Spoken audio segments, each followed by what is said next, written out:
أعوذ بالله من الشيطان الرجيم. بسم الله الرحمن الرحيم. السلام عليكم ورحمة الله وبركاته. حمدا لك يا الله، صلاة وسلاما عليك يا رسول الله ويا حبيب الله ويا خليل الله. أشهد أنك رسول الله، أنك قد بلغت الرسالة وأديت الأمانة ونصحت الأمة. إن أريد إلى الإصلاح ما استطعت وما توفيقي إلا بالله، عليه توكلت وإليه أنيب. قالوا سبحانك لا علم لنا إلا ما علمتنا إنك أنت العليم الحكيم. رب اشرح لي صدري ويسر لي أمري واحلل عقدة من لساني يفقه قولي. رب يسر ولا تعسر تمم بالخير. رب أدخلني مدخل صدق وأخرجني مخرج صدق واجعل لي من لدنك سلطانا نصيرا. أما بعد، قال الله تعالى في كتابه العزيز بعد أعوذ بالله من الشيطان الرجيم: ومن يهاجر في سبيل الله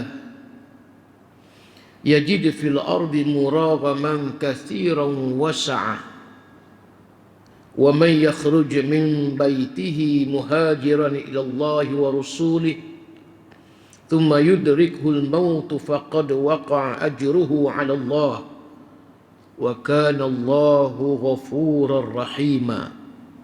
Kata Allah, barang siapa yang berhijrah di jalan Allah dengan tujuan untuk menegakkan agama Allah Subhanahu wa taala serta membela,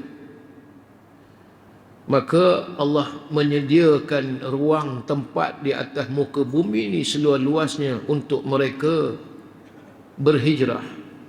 Dan juga Allah akan memberi kepada mereka rezeki yang makmur daripada Allah Subhanahu wa taala. Dan kata Allah lagi, barang siapa yang keluar daripada rumahnya bertujuan untuk berhijrah kepada Allah dan Rasulnya, tiba-tiba mereka menemui ajal dan mati, maka tetaplah pahala yang Allah nak berikan kepada mereka itu dengan pahala ganjaran yang cukup besar, dan Tuhan Allah yang Maha Pengampun lagi Maha Mengasihi. Sadaqallahul Azim, surah An-Nisa ayat yang ke-100. Yang semuliakan sahibul muhtaram pengurusi majlis pada program kuliah perdana Ma'al Hijrah pada malam ini, dan seluruh tuan kuasa pentadbir Masjid Bukhari, para asatizah, para alim ulama, tuan-tuan dan puan-puan muslimin muslimat, hadirin dan hadirat yang dirahmati lagi dikasihi sekalian. Pertama-tamanya marilah kita memanjatkan syukur kehadirat Allah pada malam ini, malam Jumaat, dan malam ni ataupun hari ni hari yang ke-9 di bulan Muharram, yang disebut juga hari Tis'ah Tasu'ah. Tis'atun Tasu'ah, hari yang dituntut kita berpuasa pada hari yang ke-9 Muharram, dan juga puasa sunat hari Ashura pada keesokan hari, pada hari Jumaat. Rasulullah bersabda, sumu yaumu Ashura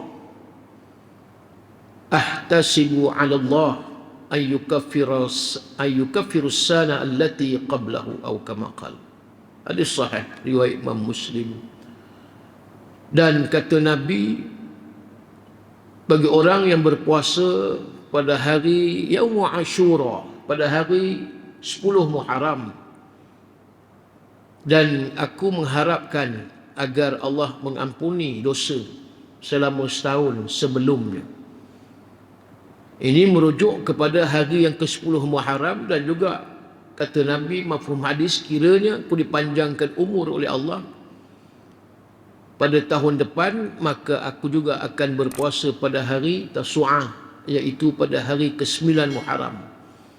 Maka menjadi suatu amalan sunnah kita seboleh-bolehnya berpuasa pada hari yang ke-9 dan 10. Atau juga 10 dan juga 11, iaitu pada hari yang ke-11 Muharram. Ini juga dinyatakan oleh Imam Asy-Syafi'i, mazhab Syafi'i kita. Jadi siapa yang tak puasa hari ni 9, esok puasa, boleh puasa pada hari yang ke-11 bulan Muharram. Kenapa? Ganjarannya cukup besar, diampuni oleh Allah. Setahun, setahun dosa kita diampuni oleh Allah Subhanahu wa taala. Setahun yang sebelum. Ini yang juga disebut, kata Nabi, setelah mana kita berpuasa sebulan Ramadan, maka selain daripada puasa Ramadan, selepasnya itu puasa yang paling afdal adalah puasa pada hari Ashura, iaitu pada bulan Muharram yang kita sekarang berada. Baik, kemudian kita lihat bulan Muharram ini disebut juga sebagai bulan suci. Inna iddatash shuhuri 'inda Allah 12 syahran fi kitabillah yawma khalaqas samawati wal arda minha arba'atul hurum dzalika dinul qayyim fala tazlimu fihinna anfusakum, ila akhir ayat. Di dalam surah At-Taubah ayat 36 Allah menyebut, sesungguhnya bilangan bulan di sisi Allah yang telah kami tentukan, kami telah tetapkan sebanyak 12 bulan. Dan daripada 12 bulan itu, kata Allah, minha arba'atul hurum, ada 4 bulan yang dihormati, bulan suci, bulan haram.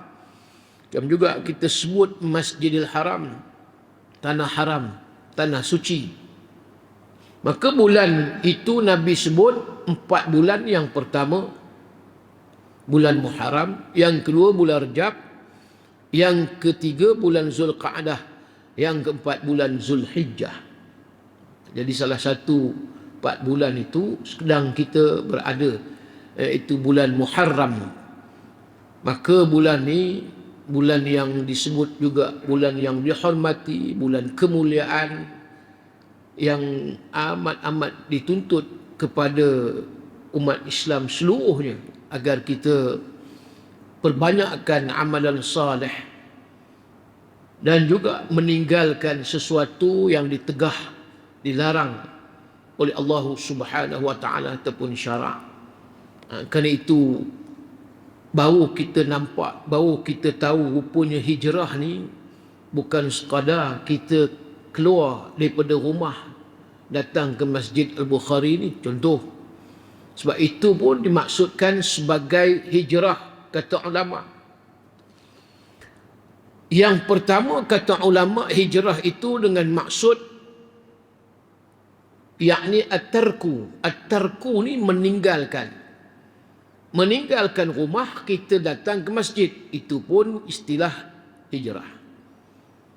Meninggalkan perkara maksiat, maka berpindah kepada perkara amalan salih. Itu pun hijrah. Hajara yuhajiru muhajaratan wa hijratan. Yang itu disebut daripada sesuatu kita pergi ke tempat yang lain, maka disebut tadi hijrah. At-tarku, meninggalkan. Yang kedua disebut oleh ulama al-i'rad. Dalam Quran disebut fasda' bima tu'maru wa'rid 'anil musyrikin, wa'rid al-i'rad. Maka Allah sebut, wahai Muhammad, sebarkanlah Islam secara terang-terang, wa'rid 'anil musyrikin, wa'rid al-i'rad. Maka jangan kamu berpaling lagi kepada puak musyrikin. Jadi al-i'rad, hijrah itu bermaksud berpaling.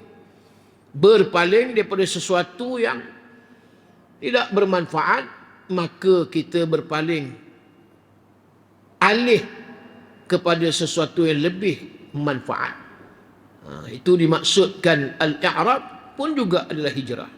Yang ketiga al-qat'u.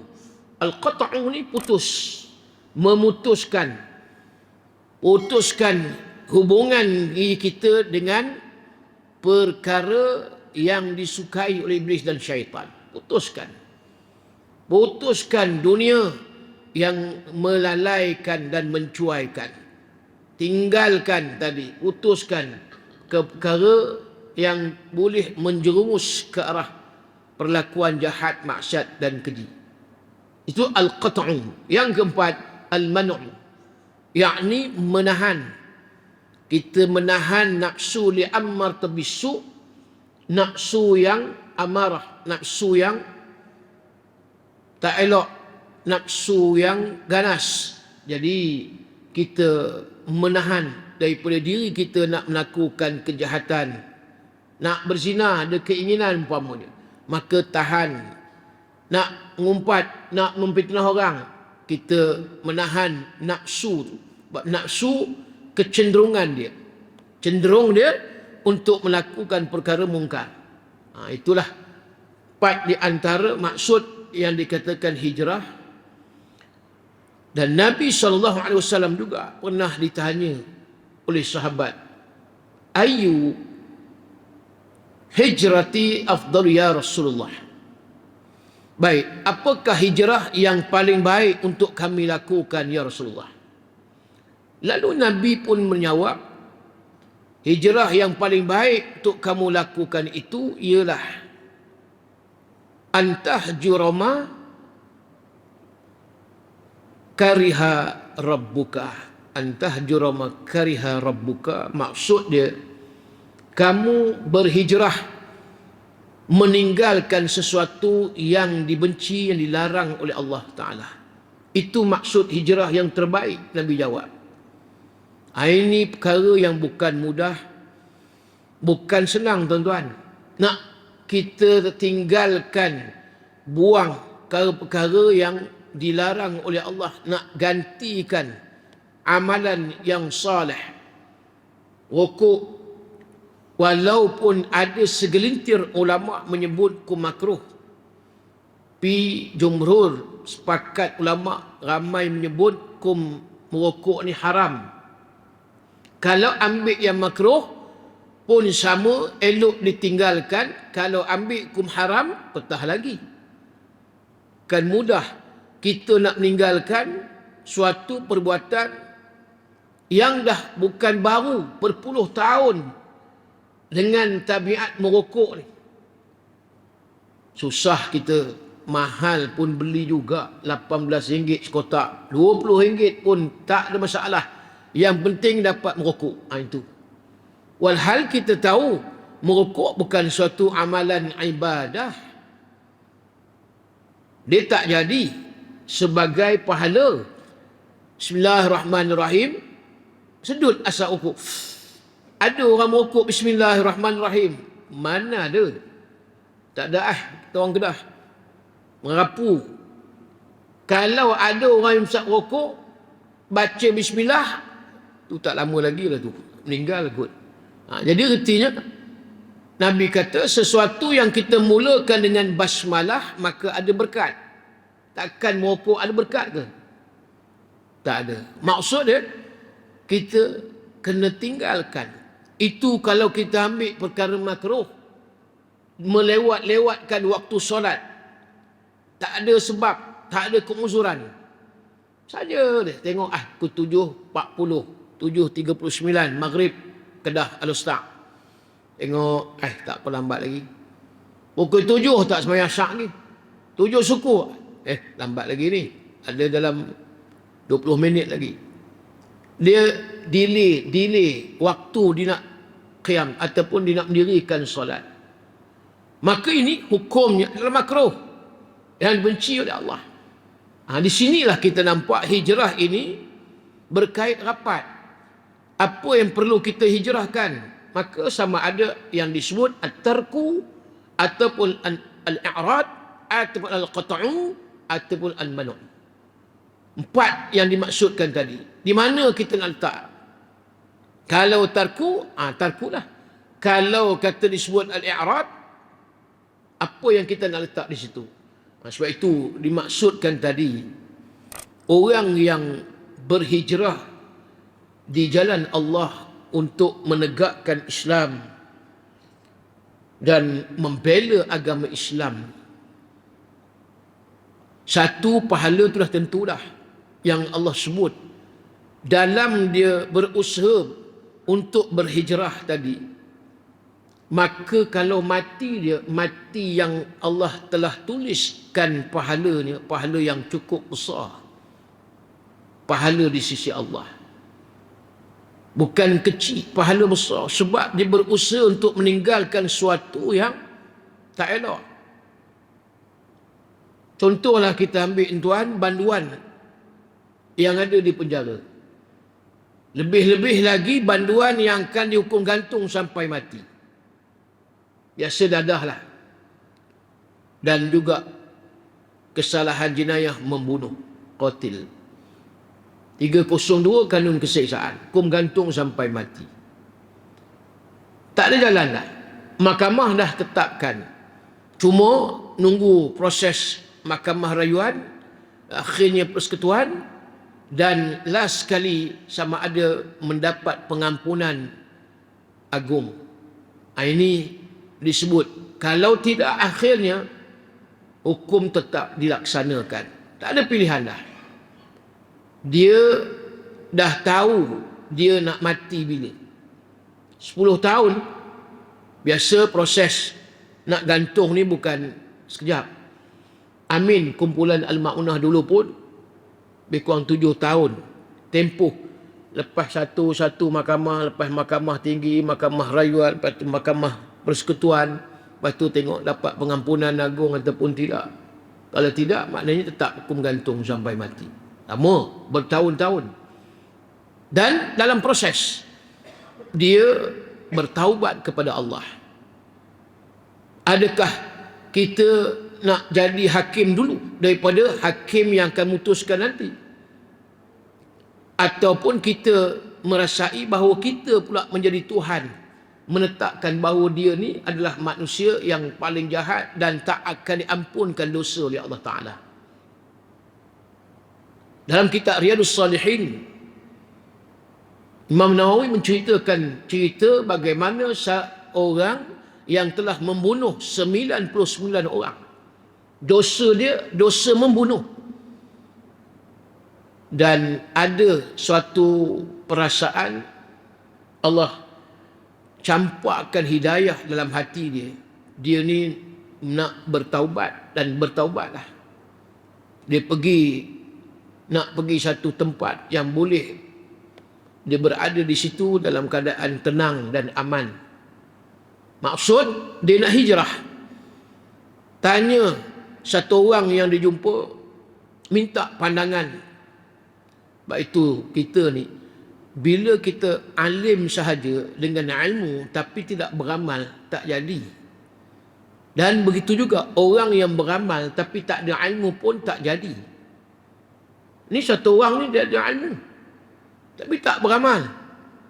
Dan ada juga dia beramal tapi tak ada ilmu. Bila satu penjenayah, pembunuh ni bertanya pada dia, adakah aku ni diterima taubat yang aku telah melakukan jenayah qatil, yakni membunuh, al-qatlu. Jenayah bunuh ni maka hukumnya qisas, hukum balah. Ya ayyuhalladzina amanu kutiba alaikumul qisasu fil qatla, al-hurru bil hurri wal 'abdu bil 'abd wal untha bil untha ila akhir ayat Al-Baqarah. Maka dijawab oleh tadi, dia alim tapi tak beramal. Maka dia kata, dosa kamu ni dosa membunuh bukan kecil, dosa besar. Bukan seorang, 99 orang yang dah kamu bunuh. Maka tak akan Tuhan ampunkan dosa kamu. Penjenayah yang membunuh ni, akhirnya dia lengkap cukup genapkan, bunuh pula orang yang jawab yang tak ikut selera dia lah. Maksud dia, jawapan dia yang dia kecewa. Dia bunuh lagi. Genap 100 orang yang dibunuh. Dan dalam perjalanan dia nak pergi menuju ke tempat orang yang bertakwa, dia nak bertaubat dan nak berubah, berhijrah. Maka meninggal dunia dalam perjalanan tersebut.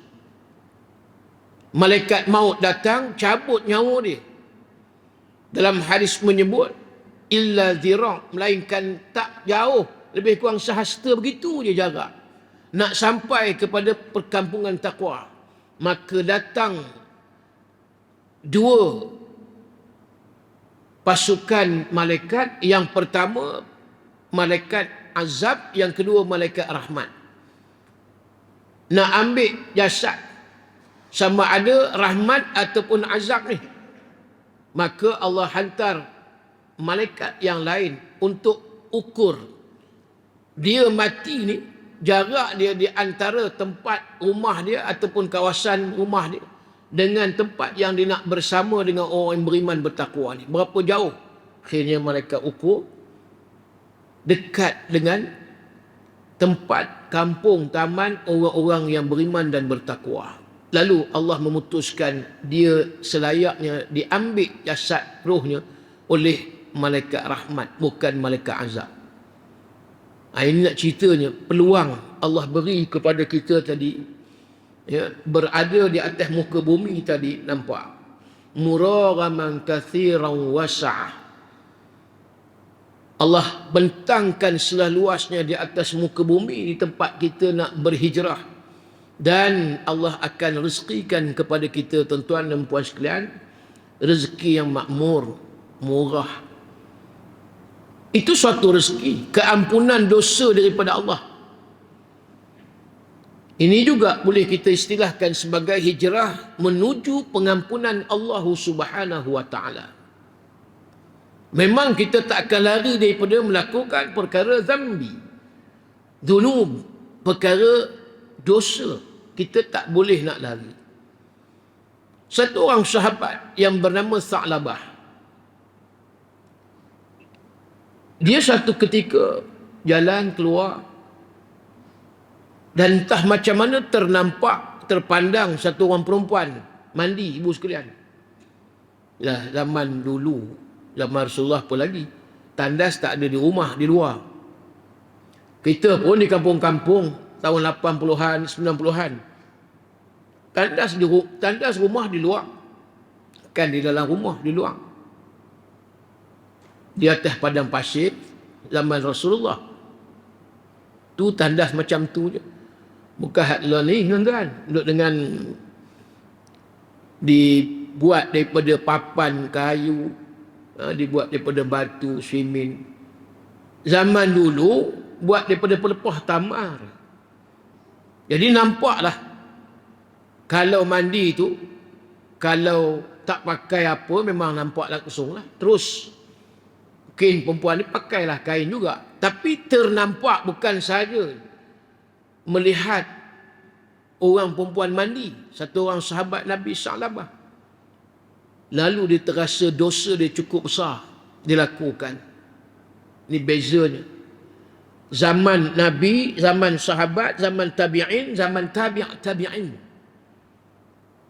Beza daripada ibadah yang dilakukan. Contoh kita ambil khusyuk solat. Zaman Rasulullah, zaman sahabat, bagaimana mereka semayang, khusyuknya tak sama hari ni, jauh. Kita kok dapat khusyuk waktu tasyahud, asyhadu an la ilaha illallah, tu pun jadilah. Ada orang yang khusyuk tang mana, tang bagi salam ke kanan, Assalamualaikum, khusyuk dia tang situ. Sepanjang dia baca suratul Fatihah Ummul Kitab, dia tak khusyuk. Dia rukuk tak khusyuk, dia i'tidal tak khusyuk, sujud tak khusyuk. Dia khusyuk dia betul-betul bagi salam. Nampak? Sudah tentu Nabi, zaman sahabat Allah. Antara disebut riwayat Abdullah bin Zubair bin Awam. Zubair al-Awam di antara 10 orang sahabat yang dijanjikan syurga ghairul hisab wal azab. Zubair bin Awam menikah dengan Asma binti Abi Bakar. Maka mendapat anak yang bernama Abdullah bin Zubair bin Awam. Abdullah bin Zubair di antara manusia yang hebat sembahyang ni khusyuk. Bila dia sembahyang, waktu sujud burung datang kerumun. Lama sujud Abdullah bin Zubair.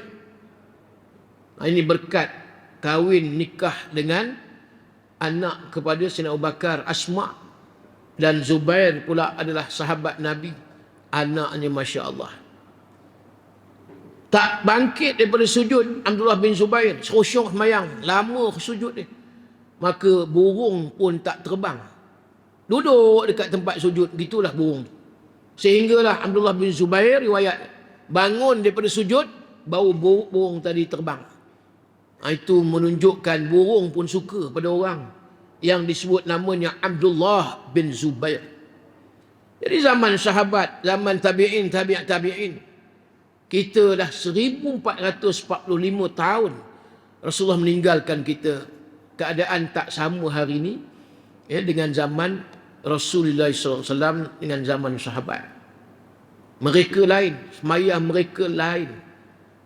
Dan bila mana sahabat ni buat perkara yang salah, perkara yang khata', iaitu perkara yang silap, dan kesilapan itu boleh kita katakan sebagai silap yang ringan, bukan kata besar.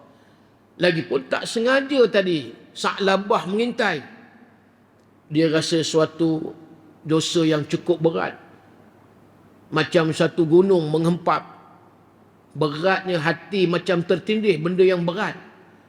Jadi apa yang dia nak buat? Istighfar pun dia rasa macam bukan mudah Allah nak ampun. Riwayatnya dia pun pergilah ke satu buah bukit di Madinah, Yathrib.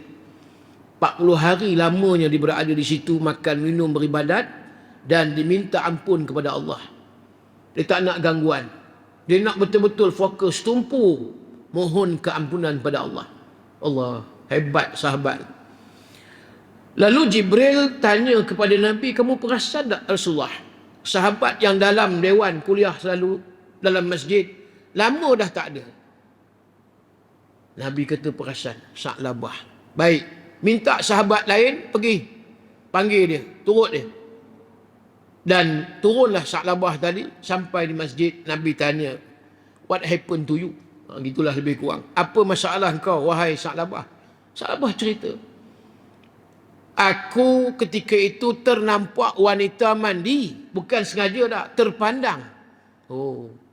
Lalu Nabi jawab, rahmat Allah lebih luas daripada dosa yang kamu buat itu, wahai Sa'labah. Kalau itu sekiranya diletakkan sebagai dosa, sebab bukan sengaja. Perkara yang lupa tak sengaja ni kita tak salah. Macam sembahyang, tertidur daripada pukul 12 tengah hari sampai pukul 5 petang, Zuhur tak sembahyang. Adakah dosa tak? Sebab dia tidur sebelum masuk waktu, dan dia bangun selepas tamat waktu sembahyang Zuhur. Kum tak dosa, cuma dalam mazhab Syafi'i wajib dimengqadhakan solat. Ibu tuan-tuan sekalian, waktu jahiliah dulu kita tak sembahyang, sama ada sengaja ataupun tak sengaja. Maka dalam mazhab Syafi'i, hukum qada solat itu adalah wajib. Bukan kata sunat, harus dah, wajib. Larat mana kita nak qada, tu ikut masing-masing punya kekuatan. Lepas zuhur, qada waktu zuhur. Lepas asar, qada waktu asar. Lepas maghrib nak qada solat waktu maghrib. Zaman bila? Jahiliah dulu. Zaman kita dulu, karat jahiliah, bukan kata jahiliah, karat jahiliah. Hak pakai baju jenis tak kisah aurat, yang tu dulu. Zaman dulu. Pak ye ke apa benda dulu. Zaman rambu-ramba dulu-dulu. Hari ni baru ada rasa ingat nak mati. Ini baru kita nampak hijrah. Allah bagi sikit kesedaran. Dengar pula Ustazah Asma Harun, ibu sekalian, contohlah. Dengar pula ceramah Ustazah Isfadiah Dasuki umpama, terasa juga lagi. Masuk ya. Disuntik kesedaran. Akhirnya mudah-mudahan yang masih lagi belum sedar, maka mereka akan sedar. Tapi ingat, sesuatu yang kita tinggalkan dulu, perkara yang fardu, Sama ada dulunya kita tak semayang, harta banyak, duit banyak tak berzakat, maka qada apa yang telah kita tinggal, termasuklah puasa yang sama ada sengaja ataupun tak sengaja yang kita tak mau puasa di bulan Ramadan. Bukan dalam keadaan uzur. Yang kita tak uzur tapi kita tak puasa. Ini ingat. Ya, kita tahu bahawa Allah Maha Pengampun tadi, Maha Mengasihi. Tapi bila mana dalam syariat begitu peraturan dia, itu dia punya pedoman dia, panduan dia. Kalau tidak, maka tak lengkap dan tak sempurna. Takut mati. Yang ni dikatakan mati sebelum taubat. Ini Sa'labah tadi, dia takut sungguh dosa dia. Walaupun Nabi kata rahmat Allah lebih luas daripada dosa kau yang kau buat ni, ya Rasulullah, wahai Sa'labah. Tak, ya Rasulullah, aku tak tertanggung, berat ni aku rasa ni. Masa tu pun dah azan, iqamat, mayang. Nabi pun jadi imam. Nabi pun baca ayat tentang azab neraka Allah. Contoh, fattaqun naral lati waquduha an-nas wal hijarah uiddat lil kafirin. Maka kata Allah, takutlah kamu dengan azab neraka yang bahan bakarnya adalah batu patung-patung berhala dan manusia yang kufur, kata Allah. Disediakan untuk golongan yang kafir. Bila mana Sa'labah dengar ayat itu yang dibaca oleh Rasulullah jadi imam, Sa'labah berada di belakang, lalu jatuh pengsan Sa'labah. Allah. Begitu takutnya Sa'labah, nampak. Hak dosa tu satu hal.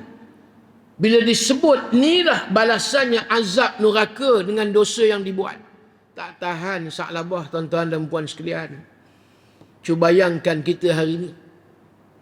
Kalau benar kita orang yang beriman hadis Aisyah radhiyallahu taala anha, orang yang fajir mujrimin, orang yang fasik fasikin, orang yang banyak berlaku jahat, yang engkar, maka bila mana mereka buat dosa ni, dosa besar, tapi mereka menganggap, kata Rasulullah, lalat hinggap di hidung, lalu kuih tepih macam tu je. Manakala, kata Nabi, apabila orang yang beriman buat dosa kecil, dia menganggap satu jabal bukit nak menimpa muka, wajah dan tubuh badan dia. Ni antara kita ambil perbezaan orang yang beriman dan juga dengan orang yang fajir fasik. Maka Sa'labah ni dianggap macam tu. Dosanya kecil kalau dikira sebagai dosa, macam batu nak menghempak wajah, muka dan kepala dia. Lalu sakit Sa'labah. Allah, sampai macam tu dia menanggung. Dia fikir terlalu panjang, lama benar. Lama sangat bagaimana dosa nak diampun oleh Allah. Dan Nabi pun bertindak nak ziarah Sa'labah di rumah, gering sakit. Lalu ketika itu Jibril terlebih dahulu datang jumpa ya Rasulullah. Aku nak wahyukan, bagi tahu pada Sa'labah, sesungguhnya dosa yang dia buat itu dosa yang tak sengaja. Ternampak, terpandang wanita mandi, Allah ampuni.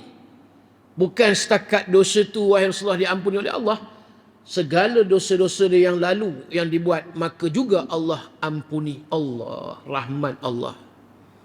Tu yang kata baru hendak buat baik, bukan buat lagi, baru nak niat tu dah ada dah, pahala tu mengalir dah. Walaupun belum buat, dia nak buat, dia nak taubat, dia nak minta ampun pada Allah, dah dicatat. Tu yang disebut korban kita baru ni. Sebelum darah titisan pertama jatuh sembelihan korban ke tanah, maka terlebih dahulu darah tu setelah sampai kepada Allah, lebih cepat lagi pahala tu Allah nak bagi. Tu yang kata Allah ni berlari menerima taubat kita, kita berjalan mohon keampunan pada Allah, Allah datang kepada kita dalam keadaan berlari.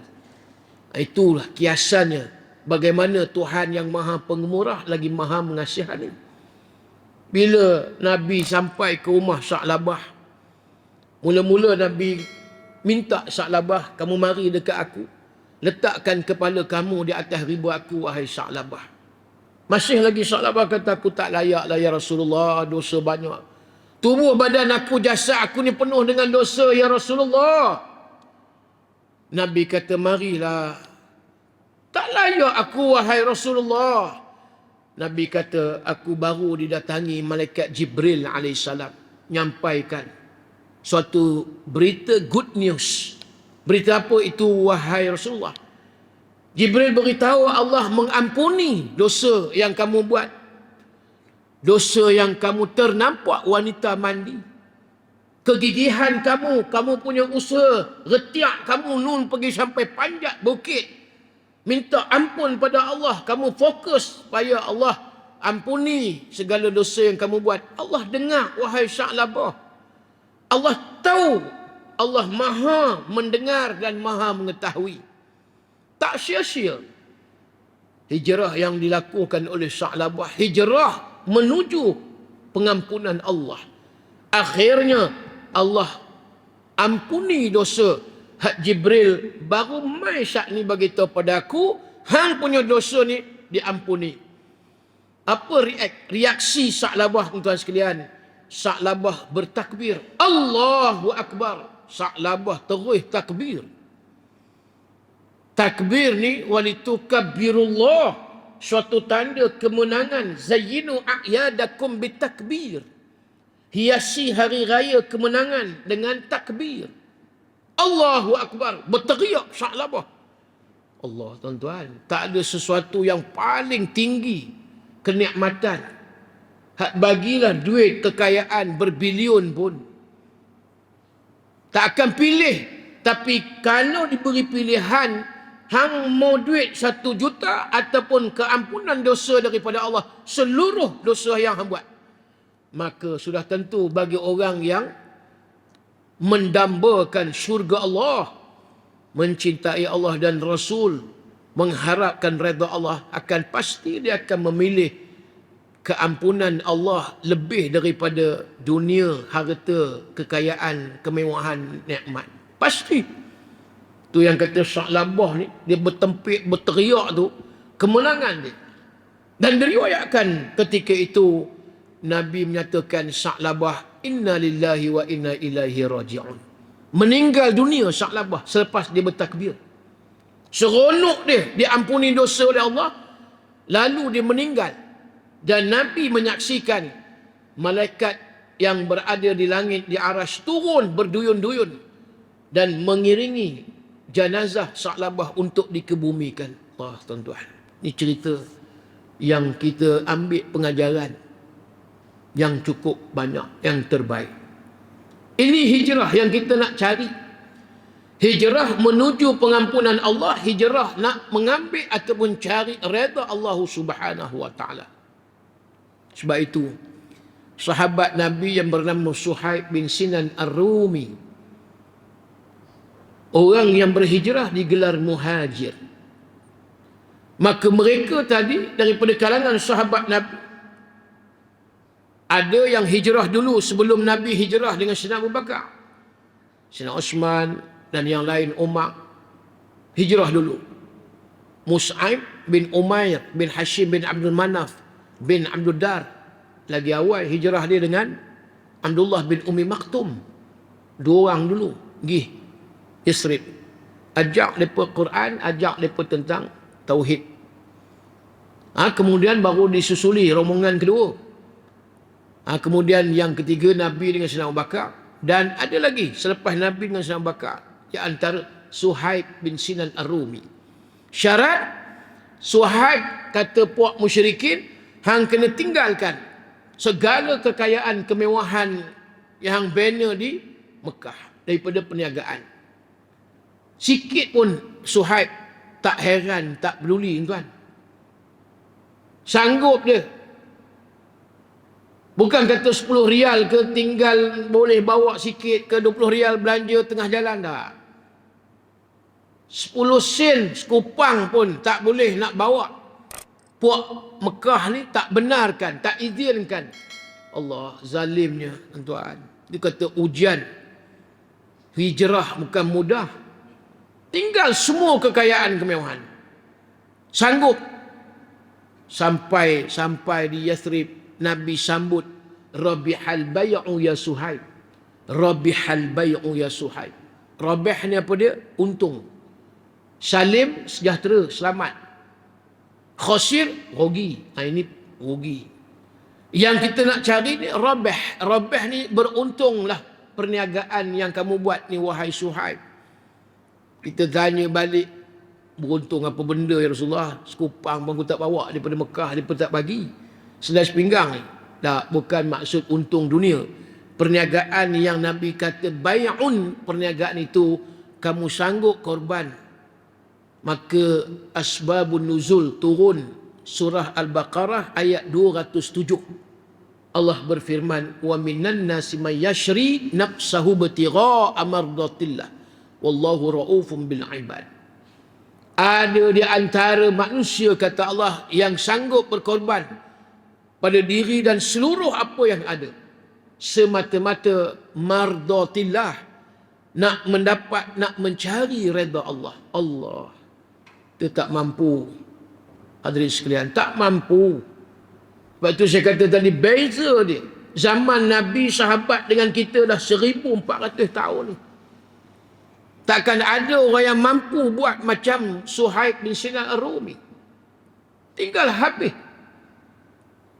Tapi itulah Nabi kata, kamu punya perniagaan ni perniagaan yang cukup menguntungkan. Ini Allah amat belas kasih pada orang yang menjadi sebenar-benar hamba kepada Allah, bukan hamba tagut, bukan hamba dunia. Ini asbabun nuzul, kata Imam Ibn Kathir rahimahullah. Jadi artinya, balik tadi hijrah. Suatu perkara yang kita nampak mudah, boleh kita ke sana ke sini, meninggalkan tempat ke tempat. Tapi dalam erti kata hijrah yang sebenar, Nabi kata lagi, la hijratan ba'dal fathi walakin jihadun wa niyyah. Tak ada hijrah berpindah daripada tempat ke tempat lagi setelah aku buka kota Mekah. Tapi kata Nabi, yang ada hijrah dalam maksud ialah kamu jihad dan niat. Bagaimana kamu berjihad, kesanggupan kamu berjihad, merelakan diri dan harta habis semua, korbankan. Dan yang kedua, niat ni maknanya bersangkut pada hati. Sejauh mana kita mengikhlaskan diri di dalam perjuangan agama Allah Subhanahu wa taala. Tak semudah yang kita rasa. Tuan datang daripada rumah, datang Masjid Bukhari.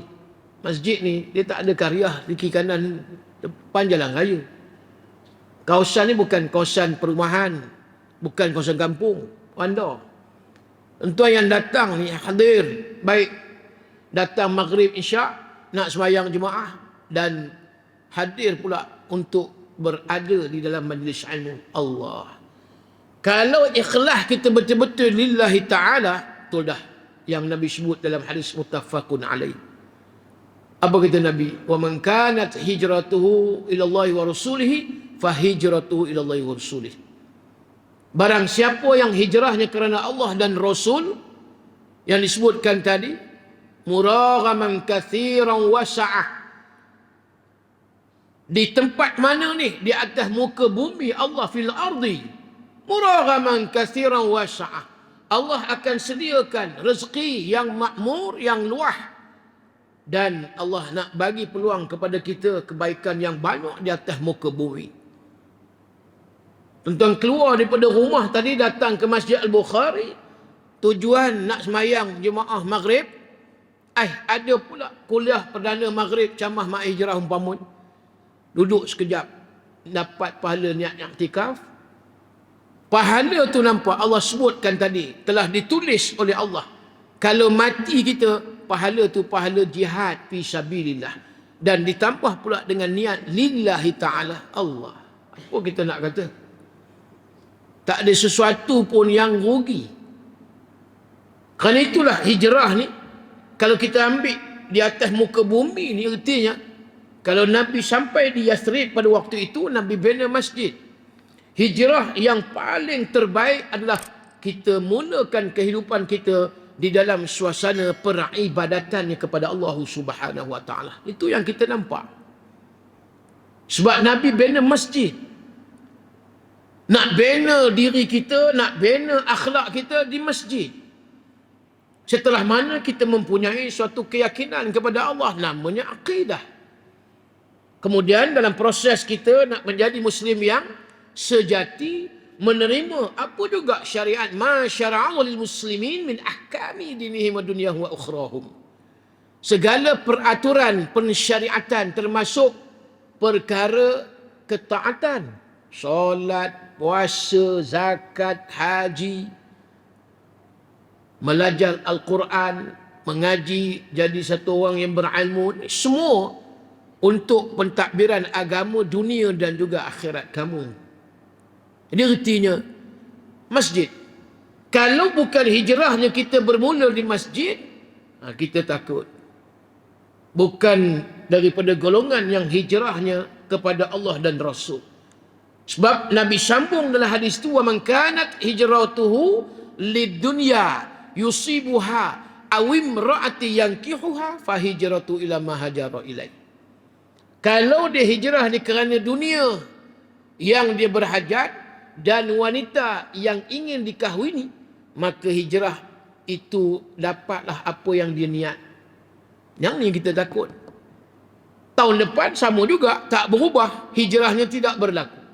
Sebab dunia dan wanita itu yang dia hajat. Tapi kalau kita tadi al-i'rad, berpaling daripada aku ni betul-betul hijrah ni tadi, yang mana Allah Subhanahu wa taala sebutkan tadi, wa man yuhajir fi sabilillah yajid fil ardi muraghaman katsiran was'a. Allah nak bagi iaitu kemakmuran, rezeki dan berbagai-bagai lagi yang dia akan perolehi. Syaratnya hijrah tadi betul-betul fi sabilillah, demi nak mempertahankan, membela agama Islam yang dibawa oleh baginda Nabi sallallahu alaihi wasallam. Allah, bukan mudah tuan.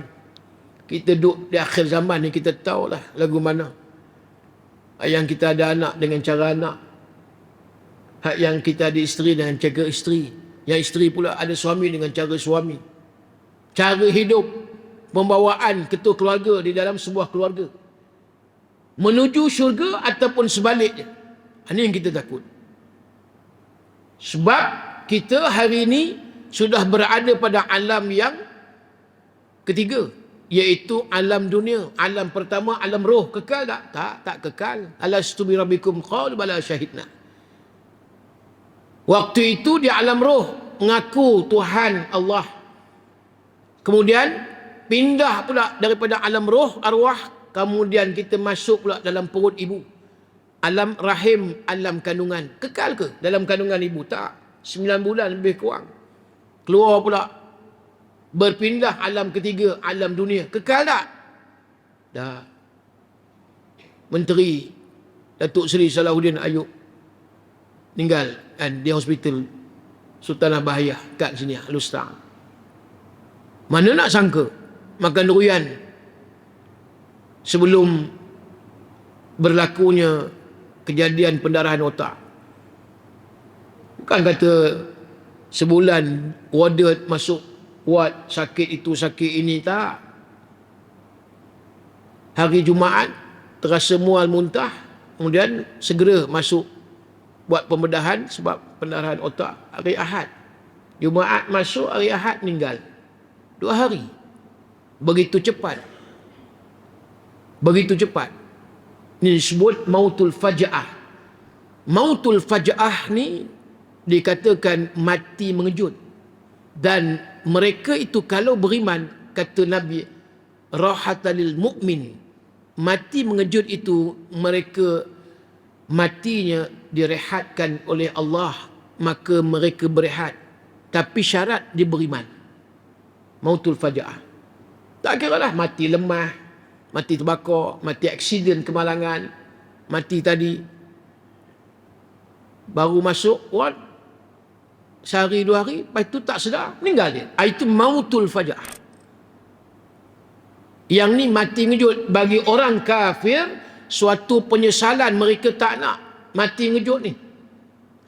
Tapi bagi orang beriman, rezeki. Mereka ni rehat. Nampak macam azab, tapi berehat mereka. Walaupun ihtidar ni sakaratul maut memang ada. Nabi macam tu pun Aisyah kata, aku tak cemburu kalau ada orang beritahu saudara dia, kawan dia, ahli keluarga ni matinya mudah. Aku ni isteri Rasulullah, aku hadap suami aku waktu nak wafat. Kita kata paling senanglah Nabi, memang. Tapi Nabi juga ada sakaratil maut. Nabi ambil air ataupun celup, yadkhulu yadahu fi qadhi. Nabi celup tangan dia masuk ke dalam bejana. Qadhi ni bejana, bekas yang ada air al-ma' dalam tu, dan Nabi celup, Nabi buat keluar. Wa yamsahu wajahahu, dan Nabi sapu ke muka. Saat ini sakaratil maut. Dan fayaqulu Allahumma inni ala ghamaratil maut atau sakaratil maut. Kata Aisyah, selepas Nabi sapu air di tangan tadi ke muka, macam ambil uduk tu, lalu Nabi pun berkata, maksudnya berdoa, ya Allah, aku mohon kepadamu agar aku ringan saat nyawa aku nak keluar daripada jasad, wahai Allah. Tu Nabi tu. Dan Nabi pernah menyebut, ringan saat nyawa nak keluar daripada tubuh badan jasad, sebagaimana 300 darbatin bisayf, seumpama 300 tetakan pedang yang tajam. Allah. Ni, kita mau tak mau, Allah tetap akan hijrahkan kita daripada alam dunia kepada alam yang keempat, yakni alam kubur. Kubur belum akhirat lagi. Melalui proses pula orang yang berada di alam kubur. Nabi yang selalu berdoa, Allahumma inni a'udzubika minal jubni. Ya Allah, lindungilah aku daripada orang yang takut, melainkan aku mau takut ni hanya kepadamu, ya Allah. Ya Allah, yang kedua, wal bukhli. Ya Allah, lindungilah, jauhkanlah aku daripada menjadi orang yang ada sifat bakhil. Bakhil ada dua, kata ulama. Bakhil tak mau berjuang dalam Islam. Yang kedua, bakhil kedekut nak bersedekah. Bakhil kedekut, dia tak mau menghulurkan duit sumbangan wakaf, infak, apatah lagi zakat yang wajib pun dia tidak mau. Yang ketiga, Nabi doa lagi, wa'udzubika min an arudda ila ardhalil umur. Ya Allah, jangan engkau panjangkan umur aku, umur yang dihina olehmu, ya Allah. Nabi minta, jangan sampai 100 tahun tapi tak berjuang dalam Islam. Umur yang dihina oleh Allah.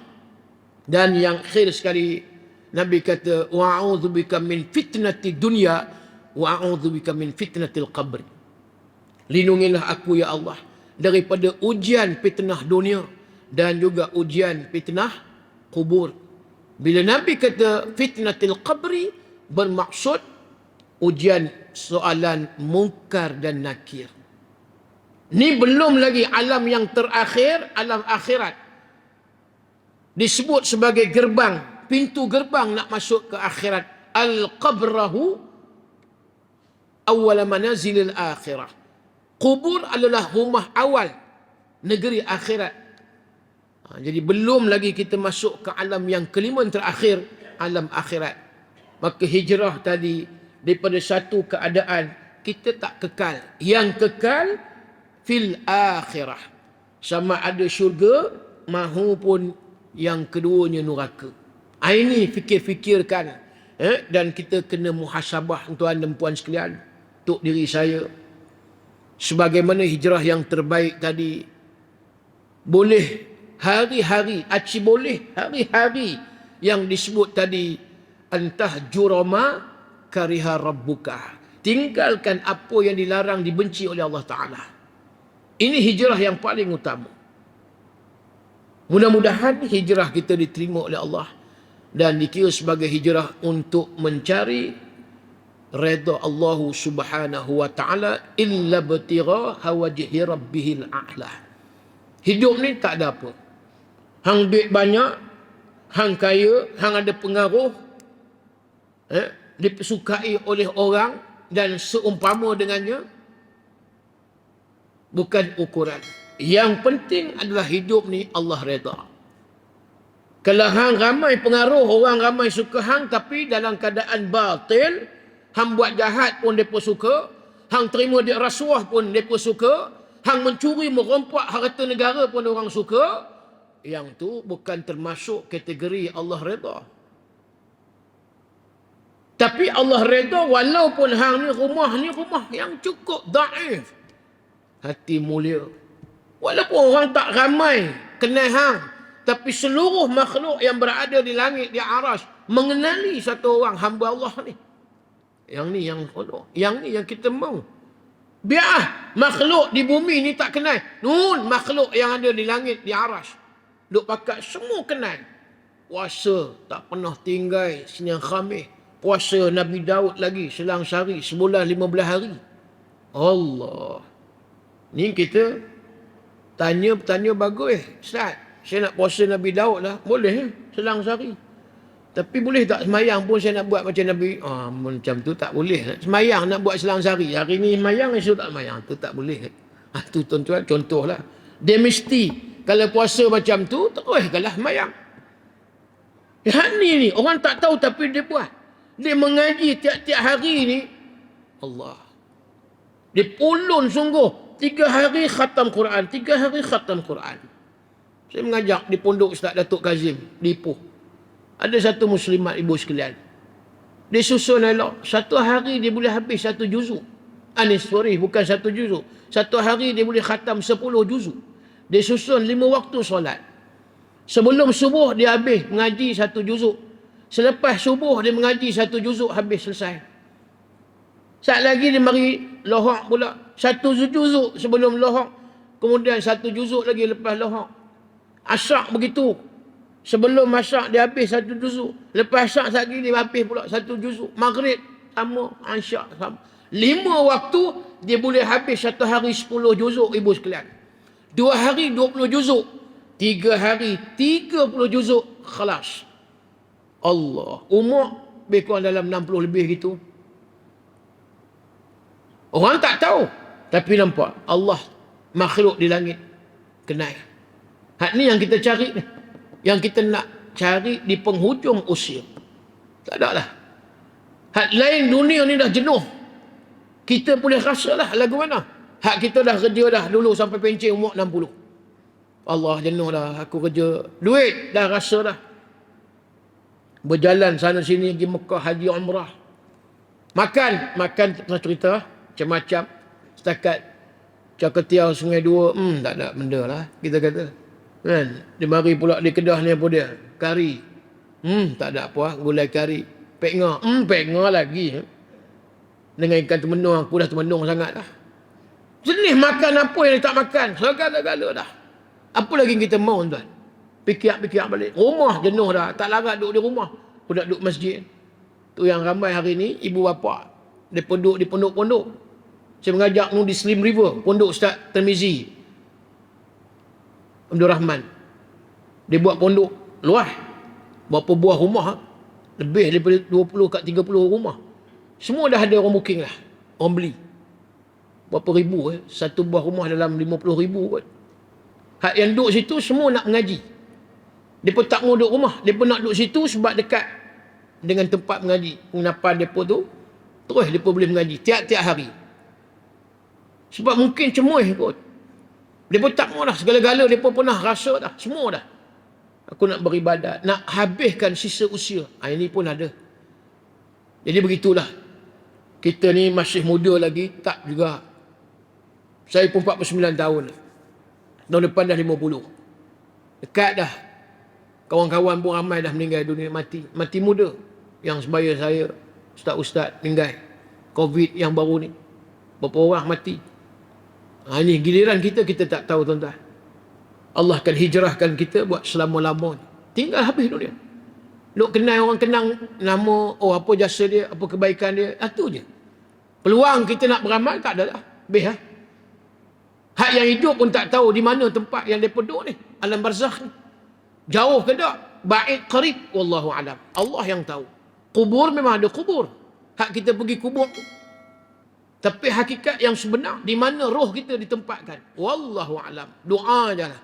Hak yang kita selalu kerap doa, mudah-mudahan rohnya dicucuri rahmat, diampuni dosa oleh Allah, dan letakkan di kalangan orang-orang abrar.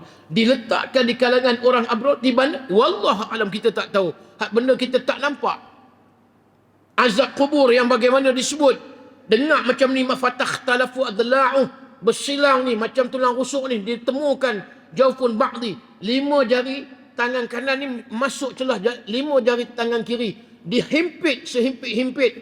Wa man a'rada an dzikri fa inna lahu ma'isyatan dhanka wa nahsyuru yaumal qiyamati a'ma. Surah Toha ayat 124. Orang yang berpaling daripada kami, kata Allah, dia tak mau dengar cakap kami. Quran dah turun lama, 1400 tahun yang dulu. Rasulullah pun dia tak mau ikut. Walhal dia kata dia Islam. Siap mati dia pun ni. Maka Allah sebut ma'isyatan dongka. Ahli tafsir menyebut dongka ni satu kehidupan waktu mereka berada di alam kubur yang dihimpit oleh Allah. Tu dongka, sempit, dihimpitkan oleh Allah. Bertemu ni 2 tulang rusuk. Di mana? Allahu alam. Kita tak tahu di mana tempat. Dengar tak jeritan hak yang diseksa ni di alam kubur? Kita tak dengar. Kecuali yang diizinkan oleh Allah, Rasulullah. Haiwan, binatang, kita tak dengar. Sakitnya, wallahu alam.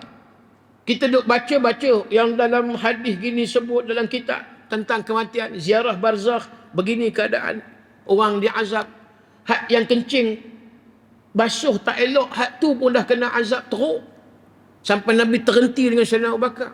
Aku dengar mereka ni sedang diazab dalam kubur. Salah apa dia, ya Rasulullah, kata Abu Bakar. Mereka ni kencing dalam keadaan basuh tak elok, tak sempurna. Bayangkan, hak tu belum lagi yang duk balun duit rasuah, belum lagi cerita curi duit orang, pergi bunuh orang, berzina, minum arak, memfitnah orang. Ni itu lagi berat. Hak yang dikatakan ismun kabir, dosa-dosa besar. Hak yang kecil itu pun Nabi dengar dah azab. Sampai bila? Sampai kiamat. Tunggu hari gegak gempita, hari hancur bumi, hari kemusnahan dunia. Allahu Akbar. Sebab itu kita ambillah suatu kehidupan yang terbaik di dunia ni untuk jadi hamba kepada Allah, berkhidmat khadam untuk agama Allah. Saat nyawa dikandung badan, sebelum kita terpisah badan dengan nyawa, baik yang laki baik yang perempuan, ketaatan kepada Allah. Mudah-mudahan kita mendapat satu hijrah yang terbaik, yang diredai oleh Allah Subhanahu wa taala. Cukup sekadar itu untuk perkongsian ilmu pada malam ni, mudah-mudahan ada manfaat dari tuan-tuan. Wallahu alam. Aqul qawli hadza wa astaghfirullahal azim li wa lakum. Assalamualaikum warahmatullahi wabarakatuh. Radina billahi rabba bil islam dina wa bi Muhammadin nabiyyan wa rasula. Allahumma iftah alaina futuhal arifin warzuqna fahman nabiyyin bijaa'i khatamil mursalin. Allahumma arina al-haqqa haqqan warzuqna ittiba'ah wa arina al-batila batilan warzuqna ijtinabah. Wa sallallahu ala sayyidina Muhammad wa ala alihi wa sahbihi baraka wa sallam. Walhamdulillahi rabbil alamin.